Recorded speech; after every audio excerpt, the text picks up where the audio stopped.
नमस्कार शिक्षक मित्र आणि मैत्रिणींनो, काय म्हणता? तुमच्या विद्यार्थ्यांना वजाबाकीची शाब्दिक उदाहरणे सोडविणे कठीण जाते? तर आज आपण 0 ते 9 पर्यंत संख्यांचा वापर करून दैनंदिन परिस्थितीमध्ये शाब्दिक उदाहरणे कशी सोडवावीत हे पाहूया. वजाबाकी म्हणजे काय? आज आपण एक खूप छान आणि सोपी गोष्ट शिकणार आहोत. ती म्हणजे वजाबाकी. वजाबाकी म्हणजे शिल्लक राहणे, काढून टाकणे, आपल्या जवळ असणाऱ्या काही वस्तूपैकी काही वस्तू दुसऱ्याला देणे, उडून जाणे, खाणे म्हणजेच वजाबाकी. आज आपण सोपं शाब्दिक उदाहरण सोडवूया. शाब्दिक उदाहरण असे आहे की परीजवळ 6 पेन्सिल होत्या, त्यातील 4 पेन्सिल हरवल्या, तर आता तिच्याकडे किती पेन्सिल उरल्या? समजा या परीजवळच्या 6 पेन्सिल आहे. आपण मोजूया. 1 2 3 4 5 6. या 6 पेन्सिल पैकी 4 पेन्सिल हरवल्या. हरवल्या म्हणजे गेल्या, काढून टाकूया. 1 2 3 4.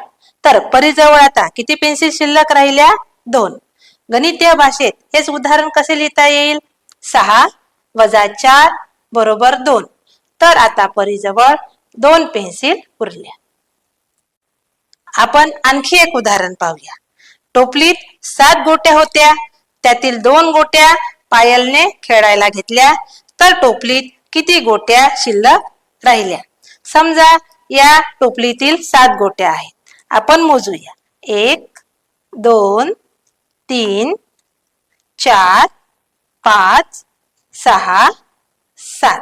या 7 गोट्यांपैकी पायलने 2 गोट्या खेळायला घेतल्या. खेळायला घेतल्या म्हणजेच गेल्या, तर आपण काढून टाकूया. 1 2.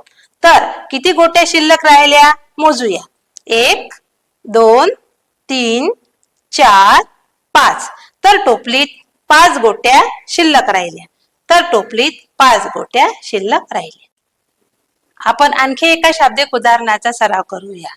गोठ्यात 9 म्हशी होत्या, त्यातील 2 म्हशी चरायला गेल्या, तर गोठ्यात किती म्हशी शिल्लक राहिल्या? समजा या 9 म्हशी गोठ्यात आहेत. मोजूया.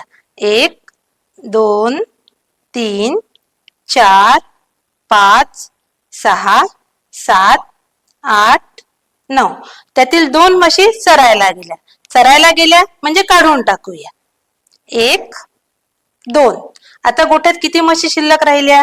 1 2 3 4 5 6 7. तर गोठ्यात 7 म्हशी शिल्लक राहिल्या. हेच गणितीय भाषेत आपल्याला असे लिहिता येईल. 9 वजा 2 बरोबर 7. आज आपण प्रतिकात्मक वस्तू वापरून शाब्दिक उदाहरणे कशी सोडवावी हे पाहिलेले आहे. मणिमाळ, जोडो ब्लॉक्स, सुटे दांडे, आईस्क्रीम स्टिक्स, स्ट्रॉ इत्यादी वस्तू वापरून आपण आपल्या विद्यार्थ्यांना शाब्दिक उदाहरणांचा सराव आपल्या वर्गामध्ये देऊ शकतो. धन्यवाद.